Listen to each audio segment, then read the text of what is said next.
ಡಿ.ಕೆ. ಶಿವಕುಮಾರ್ ಇವತ್ತು ಸಿಎಂ ಆಗಿ ಪದಗ್ರಹಣ ಮಾಡ್ತಾ ಇದ್ದಾರೆ. ಹೀಗಾಗಿ ಅವರ ತವರು ಜಿಲ್ಲೆಯಲ್ಲಿ ಸಂಭ್ರಮ ಮನೆ ಮಾಡಿದೆ.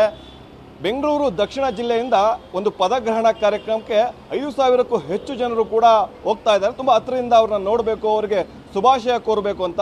ಈ ನಿಟ್ಟಿನಲ್ಲಿ ರಾಮನಗರ ವಿಧಾನಸಭಾ ಕ್ಷೇತ್ರದಿಂದಲೇ ಸುಮಾರು 100ಕ್ಕೂ ಹೆಚ್ಚು ಬಸ್ಗಳಲ್ಲೂ ಕೂಡ ಕಾರ್ಯಕರ್ತರು ತೆರಳೋದಕ್ಕೆ ಈಗ ಸಜ್ಜಾಗ್ತಾ ಇದ್ದಾರೆ. ನನ್ನ ಎಡಭಾಗದಲ್ಲೂ ಕೂಡ ನೋಡ್ಬೋದು, ಈಗಾಗಲೇ ಕಾಂಗ್ರೆಸ್ ಕಚೇರಿ ಮುಂದೆ ಸಾಕಷ್ಟು ಬಸ್ಗಳು ಬಂದು ನಿಲ್ತಾ ಇದ್ದಾವೆ. ಈ ಒಂದು ಬಸ್ಗಳನ್ನು ವಾರ್ಡ್ಗಳಿಗೆ, ಗ್ರಾಮೀಣ ಪ್ರದೇಶಕ್ಕೆ ಕಳಿಸ್ಕೊಡ್ತಾರೆ. ಆನಂತರ 11 ಗಂಟೆ ನಂತರದಲ್ಲಿ ರಾಮನಗರದಿಂದ ಸಹಸ್ರ ಸಂಖ್ಯೆಯಲ್ಲಿ ಬೆಂಗಳೂರತ್ತ ಮುಖ ಮಾಡ್ತಾರೆ ಕಾರ್ಯಕರ್ತರು. ಅಲ್ಲಿ ಬೆಂಗಳೂರು ಹೊರವಲಯದಲ್ಲಿ ಎಲ್ಲ ಬಸ್ಗಳಿಗೂ ಕೂಡ ನಿಲ್ಲಿಸೋದಕ್ಕೆ ಅವಕಾಶವನ್ನು ಮಾಡಿಕೊಡ್ತಾರೆ. ಆ ನಂತರದ ಎಲ್ಲ ಕಾರ್ಯಕರ್ತರು ಒಟ್ಟಾಗಿ ಮೆಟ್ರೋ ಮೂಲಕ ವಿಧಾನಸೌಧದ ತೆರಳಿ ಅಲ್ಲಿಂದ ರಾಜಭವನಕ್ಕೂ ಕೂಡ ತೆರಳ್ತಾರೆ. ಕೆಲವೊಂದಿಷ್ಟು ಜನರಿಗೆ ಮಾತ್ರ ಲೋಕಭವನದ ಒಳಗೆ ಪಾಸ್ಗಳನ್ನು ಅವಕಾಶ ಮಾಡಿಕೊಟ್ಟಿದ್ದಾರೆ. ಆದರೂ ಕೂಡ ನಾವು ಹೊರಭಾಗದಲ್ಲಿ ನಿಂತು ಈ ಒಂದು ಸಂಭ್ರಮವನ್ನಕ್ಕೆ ನಾವು ಕೂಡ ಸಾಕ್ಷಿ ಆಗ್ತೀವಿ ಅನ್ನೋ ನಿಟ್ಟಿನಲ್ಲೂ ಕೂಡ ಸಹಸ್ರ ಸಂಖ್ಯೆಯಲ್ಲಿ ರಾಮನಗರ ವಿಧಾನಸಭಾ ಕ್ಷೇತ್ರ ಸೇರಿದಂತೆ ಬೆಂಗಳೂರು ದಕ್ಷಿಣ ಜಿಲ್ಲೆಯಿಂದಲೂ ಕೂಡ ತೆರಳೋದಕ್ಕೆ ಕಾರ್ಯಕರ್ತರು ಮುಂದಾಗಿದ್ದಾರೆ. ನೀವು ಕೂಡ ದೃಶ್ಯದಲ್ಲಿ ನೋಡ್ಬೋದು, ಈಗಾಗಲೇ ಕೈಗಳಲ್ಲಿ ಬ್ಯಾನರ್ಗಳನ್ನು ಕೂಡ ಇಟ್ಕೊಂಡಿದ್ದಾರೆ. ಪ್ರಮುಖವಾಗಿ ಇವತ್ತು 3/6/2026 ಬುಧವಾರ ಇವತ್ತು ಪದಗ್ರಹಣ ಮಾಡ್ತಾ ಇದ್ದಾರೆ. ಕರ್ನಾಟಕ ರಾಜ್ಯದ ನೂತನ ಮುಖ್ಯಮಂತ್ರಿಗಳಾಗಿ ಪ್ರಮಾಣ ವಚನ ಸ್ವೀಕರಿಸುತ್ತಿರುವಂಥ ಕಾಂಗ್ರೆಸ್ ಪಕ್ಷದ ಶಿಸ್ತಿನ ಸಿಪಾಯಿ ಆಪತ್ ಬಾಂಧವ ಡಿ.ಕೆ. ಶಿವಕುಮಾರ್ಗೆ ಅಭಿನಂದನೆಗಳು ರಾಮನಗರ ವಿಧಾನಸಭಾ ಕ್ಷೇತ್ರ ಅಂತೇಳಿ ಕೂಡ ಈ ಒಂದು ಬ್ಯಾನರ್ಗಳನ್ನ ಇಟ್ಕೊಂಡಿರೋ, ಪೋಸ್ಟರ್ಗಳನ್ನ ಕೂಡ ಇಟ್ಕೊಂಡಿರೋದು. ಸರ್, ಈಗ ಎಷ್ಟೊತ್ತಿಗೆ ತೆರಳ್ತಾ ಇದ್ದೀರಾ?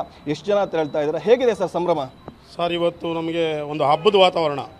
ಇವತ್ತು ಏನು ಕಾಂಗ್ರೆಸ್ ಕಾರ್ಯಕರ್ತರು ಅವತ್ತಿಂದ ಏನು ನಾವು ಮುಖ್ಯಮಂತ್ರಿಯಾಗಿ ನೋಡಲೇಬೇಕು ಶಿವಕುಮಾರ್ ಸಾಹೇಬ್ರನ್ನ ಅಂತೇಳಿ ನಾವೆಲ್ಲ ಆಸೆ ಪಟ್ಟಿದ್ದೋ, ಇವತ್ತು ನಮ್ಮ ಆಸೆ ಈಡೇರ್ತಾ ಇದೆ. ಆ ಭಗವಂತನಿಗೆ ಕೋಟಿ ಧನ್ಯವಾದಗಳನ್ನು ತಿಳಿಸ್ತಾ, ಇನ್ನು ಮುಂದೆ ರಾಜ್ಯದಲ್ಲಿ ಒಳ್ಳೆಯ ಆಡಳಿತವನ್ನು ಕೊಟ್ಟು ಶಿವಕುಮಾರ್ ಅವರಿಗೆ ಆಯುಷು, ಆರೋಗ್ಯ ಎಲ್ಲವನ್ನು ಭಗವಂತ ಕೊಡಲಿ ಅಂತ ಪ್ರಾರ್ಥನೆ ಮಾಡ್ತಾ ಇದ್ದೀನಿ. ಸರ್, ಇಡೀ ಜಿಲ್ಲೆಯ ಜನ, ಕಾರ್ಯಕರ್ತರು ಎಲ್ಲರೂ ಕೂಡ ಅವರ ಕಷ್ಟ ಕಾಲದಲ್ಲಿ ಕೈ ಹಿಡಿದಿದ್ರು, ಅವರ ಪರವಾಗಿ ನಿಂತಿದ್ರು. ಅದೆಲ್ಲ ಒಂದು ಹೋರಾಟಕ್ಕೆ ಇವತ್ತು ಫಲ ಸಿಕ್ಕಿದೆ. ಇವತ್ತು ಸಂಜೆ ಅವರು ಸಿಎಂ ಆಗಿ ಪದಗ್ರಹಣ ಮಾಡ್ತಾ ಇದ್ದಾರೆ. ಏನು ಹೇಳ್ತೀರಿ ಸರ್? ತುಂಬ ಸಂತೋಷ. ಕಾರ್ಯಕರ್ತರಿಗೆ ಪಕ್ಷದ ನಿಷ್ಠೆ, ಪ್ರಾಮಾಣಿಕತೆ, ನಿಷ್ಠೆಗೆ ಅವರಿಗೆ ಇವತ್ತು ಪ್ರತಿಫಲ ಸಿಕ್ಕಿದೆ. ಅವರು ಭಾಳ ದೈವಭಕ್ತರು. ಅವ್ರು ಹೇಳಿದ್ರು, ಅವರು ಪ್ರಾರ್ಥನೆ ಫಲಿಸ್ತು. ಇವತ್ತು ಈ ಶುಭಗಳಿಗೆ ಬಂತು, ಶುಭ ಮುಹೂರ್ತ ಬಂತು. ಅವ್ರು ಒಳ್ಳೆ ಆಡಳಿತ ಕೊಡ್ತಾರೆ ಅಂತೇಳಿ ನಾವೆಲ್ಲ ಆಶಾಭಾವನೆ ಇದ್ದೇವೆ. ಕಾರ್ಯಕರ್ತರು, ಮುಖಂಡರು, ಎಲ್ಲ ನಾಯಕರು ಕೂಡ ಅವ್ರು ಸಹಕಾರ ಕೊಡ್ತಾರೆ. ಅವ್ರು ಯಶಸ್ಸು ಕಾಣಲಿ ಅಂತ ಆಶಿಸ್ತೀವಿ. ಸರ್, ಪಟ್ಟಾಭಿಷೇಕಕ್ಕೆ ಇನ್ನೇನು ಕೆಲವೇ ಕ್ಷಣಗಳಿರುವಂಥದ್ದು. ನಿಮಗೆ ಯಾವ ರೀತಿ ಕುತೂಹಲ ಇದೆ, ಯಾವ ರೀತಿ ಸಂತೋಷ ಇದೆ ಅನ್ನೋಂಥದ್ದು? ನಮಗೆ ತುಂಬ ಖುಷಿ ಇದೆ. ಅವರ ಒಂದು ಶ್ರಮಕ್ಕೆ, ಅವರ ಕಾಂಗ್ರೆಸ್ ಪಕ್ಷದಲ್ಲಿ ನಿಷ್ಠಾವಂತರಾಗಿ ಪಕ್ಷ ಕಟ್ಕೊಂಡು ಇಷ್ಟು ದಿನ ಮಾಡೋದಕ್ಕೆ ಅವರು ಈ ದಿನ ಮುಖ್ಯಮಂತ್ರಿ ಆಗ್ತಾ ಇದ್ದಾರೆ. ಅವರು ರಾಜ್ಯದ ಜನತೆಗೆ ಅತ್ಯುತ್ತಮವಾದ ಆಡಳಿತವನ್ನು ಕೊಡ್ತಾರೆ ಅಂತ ನಾವು ಈ ಶುಭ ಸಂದರ್ಭದಲ್ಲಿ ಹೇಳ್ತಾ ಅವ್ರಿಗೆ ನಾವು ಶುಭವನ್ನು ಕೋರ್ತೀವಿ. ಈಗ ಕೆಲವೊಂದಿಷ್ಟು ಜನಕ್ಕೆ ಮಾತ್ರ ಪಾಸ್ ಕೊಟ್ಟಿದ್ದಾರೆ. ಅಲ್ಲಿ ಹೋಗಿ ಯಾವ ರೀತಿ ಕಣ್ತು ಮುಕ್ಕೊಳ್ಳೋಕೆ ತಾವು ಕಾತುರದಲ್ಲಿದ್ದೀರಿ ಅಂತ? ಏನೋ ದೂರದಿಂದನೇ ಅವ್ರು ಎಲ್ಲಿದ್ರೂ ಕೂಡ ನಾವು ಟಿ ವಿಲಿ ನೋಡ್ಬೋದು, ಅಥವಾ ಅಲ್ಲಿಗೆ ಹೋದಂಥ ಸಂದರ್ಭ ದೂರದಿಂದ ನೋಡಿದ್ರು ಅದು ತುಂಬ ಖುಷಿಯಾಗುತ್ತೆ. ಅವ್ರಿಗೆ ಪಾಸ್ ಕೊಟ್ಟು ಹತ್ರಕ್ಕೆ ಹೋಗಿ ಅವ್ರನ್ನ ನೋಡಬೇಕು ಅಂತ ಏನಿಲ್ಲ. ದೂರದಿಂದ ಅವ್ರು ಇವತ್ತು ಮುಖ್ಯಮಂತ್ರಿ ಆಗ್ತಾ ಇರೋದೇ ನಮಗೊಂದು ದೊಡ್ಡ ಹಬ್ಬ, ಖುಷಿ ಇದೆ. ನೀವೇನು ಹೇಳ್ತೀರಿ ಸರ್?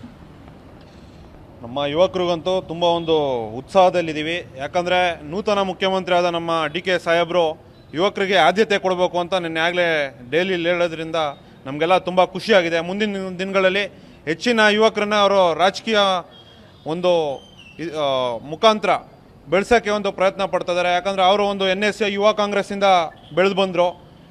ಇನ್ನು ಹೆಚ್ಚಿನ NSA ಯುವ ಕಾಂಗ್ರೆಸ್ ಕಾರ್ಯಕರ್ತರಿಗೆ ಆದ್ಯತೆ ಕೊಡ್ತಾರೆ ಒಂದು ನಂಬಿಕೆ ನಮ್ಮಲ್ಲಿದೆ. ಅವರು ಖಂಡಿತ ಕೊಡ್ತಾರೆ ಅನ್ನೋ ಒಂದು ಆಶಾಭಾವನದಲ್ಲಿ ನಾವು ಅವ್ರಿಗೆ ಒಂದು ಶುಭಾಶಯಗಳನ್ನ ನಿಮ್ಮ ಮೂಲಕ ಕೋರ್ತಾ ಇದ್ದೀವಿ. ಸರ್, ಈಗ ನೀವು ಎಷ್ಟು ಜನ ತಯಾರಿ ಮಾಡ್ಕೊಂಡಿದ್ದೀರಿ? ಯಾವ ರೀತಿ ಇದೆ ನಿಮ್ಮಲ್ಲಿ? ಸುಮಾರು ನಾವು ರಾಮನಗರ ತಾಲೂಕು ವ್ಯಾಪ್ತಿಯಿಂದ 50,000 ಜನ ಹೋಗ್ಬೇಕು ಅಂತ ಅಂದ್ಕೊಂಡಿದ್ವಿ.